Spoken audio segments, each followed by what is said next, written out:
হনুমান দোষী morning guys পুনৰ স্বাগতম জনাইছোঁ আপোনালোকক নতুন নতুন ভ্লগৰ সৈতে। আজিৰ ভ্লগটো ঘৰৰ পৰা ষ্টাৰ্ট কৰিছোঁ। আজিৰ ভ্লগটো অলপ বেলেগ হ'ব গাইজ, কৈ আছোঁ অজি দেছি আজি বেলেগ লগত আছে কৈ আছোঁ। Good morning guys and welcome to ধনচিএচ ভ্লগছ। আশা কৰিছোঁ আপোনালোকে ভালে আছে আৰু মই আছোঁ বৌ। আজিৰ ভ্লগটো এনেকুৱা হ'ব মই কৈ আছোঁ আপোনালোক, যিহেতু গাইজ অসম পুলিচৰ 3টা ইভেণ্ট থাকে। তাৰমানে এটা হৈছে ৰানিং 3200 মিটাৰ, লং জাম্প আৰু চিন আপ। গতিকে গাইজ সেই 3টা মানে ইভেণ্ট আজি মই ফিল্ডত ক্লিয়াৰ কৰিম আৰু 60 মাৰ্ক থাকে 3টাত 20-20কে। গতিকে সেই 3টাৰ ভিতৰত কিমান পাৱাৰ মানে পাম আজি মই সেইটো হিচাপ কৰিম। তাৰমানে সেইকাৰণে আজিৰ ভ্লগটোৰ নাম থলোঁ পুষ্পা চেলেঞ্জ 1। বলক ফিল্ডকলৈকে যাই থাকোঁ আৰু আজি চাওঁ কিমান নম্বৰ পাম। 60ৰ ভিতৰত বৰ্তমান কিমান নম্বৰ পোৱা হৈছোঁ মই সেই। আৰু গাইজ আমি ৰানিং কৰা যিটো নিয়ম সেই নিয়মটো আপোনালোক কৈ আছোঁ। আমি আজি যিহেতু আমি ফাৰ্ষ্ট ৰানিং কৰিম ন, স্পীডত ৰানিং কৰিম। গতিকে অহাকালি আমি আস্তে আস্তে ৰানিং কৰিম। তাৰমানে একদিন মাজত অলপ ৰেষ্ট দিব লাগে। ৰেষ্ট দিলে তাৰমানে বডি কেলৰি যিটো কেলৰিটো মানে হেৰি হয়, বেকআপ হয়, মানে আহি যায়, ৰিকভাৰী হয়। সেইকাৰণে একদিন ৰেষ্ট দি একদিন স্পীডত ৰানিং কৰিব লাগে। তেতিয়া স্পীডটো ভাল হয় আৰু দেহে বেছি কষ্ট নাপায়। আমি সিনকে ৰানিং আজি স্পীড ৰানিং কৰিম, গতিকে কালি শ্ল' ৰানিং হ'ব। 3200 হ'ব, কিন্তু কালি জঁটা মাৰি শ্ল' হ'ব। আজি ঘোদা ভৰি মানে 3200 মাৰি কিমান টাইম লয়, কিমান মাৰ্ক লয়। গাইজ ফিল্ড আহি পালোঁ, আহি পাইছে লগত এটা হাই মাৰি দিয়া, গুড মৰ্ণিং এটা দি দিয়া। Good morning. তাৰমানে গাইজ আজি যিটো অসম বুলি 3টা ইভেণ্ট 3টা ক্লিয়াৰ কৰিম আজি হুংগা নেই। সেইকাৰণে পুষ্পা নাম্বাৰ 1 হৈছে নাম, চেলেঞ্জ পুষ্পা চেলেঞ্জ 1। তেনেহ'লে চলিয়াত কি কৈছা? দে ঠিকে আছে দে, আমো মাৰি আছোঁ ৰ। আৰু আজি গাইজ এই ভিডিঅ'টোৰ মানে যিটো চিষ্টেমটো মই কৈ আছোঁ আপোনালোকক। আজি গোটেই 3200 মিটাৰ গোটেই আপোনালোকক দেখাব নোৱাৰোঁ। গতিকে দেখালে বহুত টাইম লাগিব, আপোনালোক অলপ বৰিঙো হৈ যাব।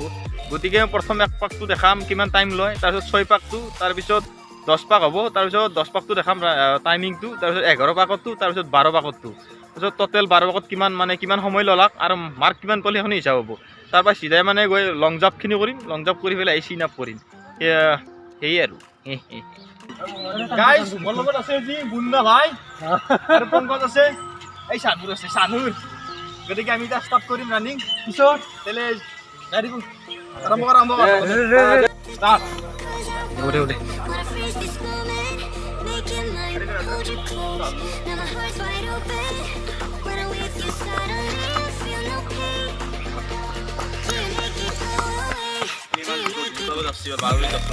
পচপন আৰু দেব নৰি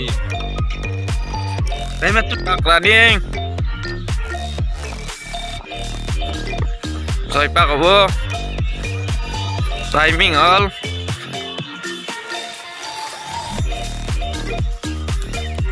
6 পাক টাইমিং, 9 পাক কমপ্লিট হ'ব।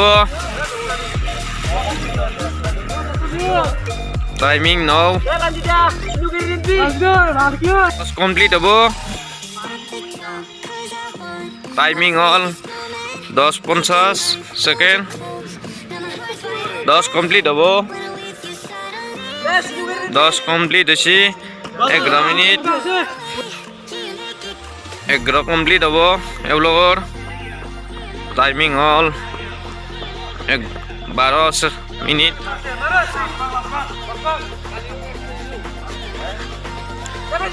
টাইমিং হ'ল 12 ছেকেণ্ড।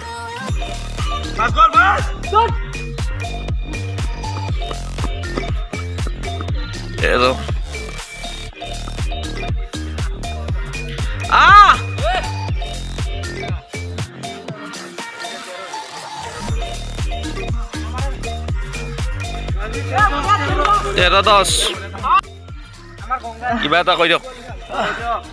হনুমান দোষী আপুনি 13-10 মাৰছি, ভালে ৰানিং কৰছি।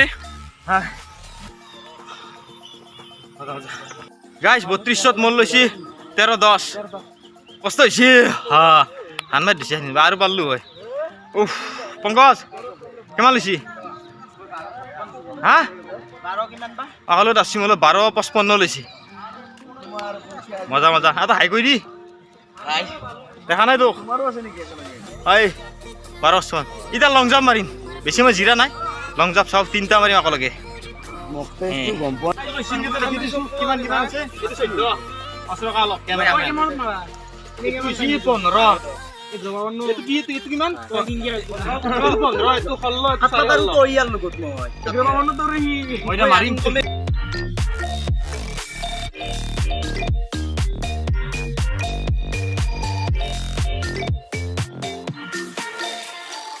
আৰু 15 হৈছে আৰু সিঙ্গেল দাও দে আর দুটা আছে মারি লও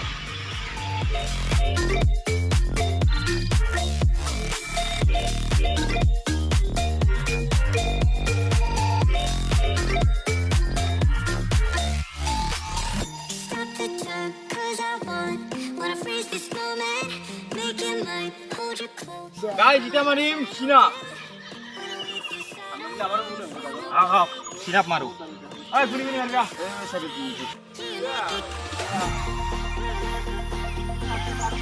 এক দুই তিনি চাৰি পাঁচ ছয় সাত আঠ ন 10 11 12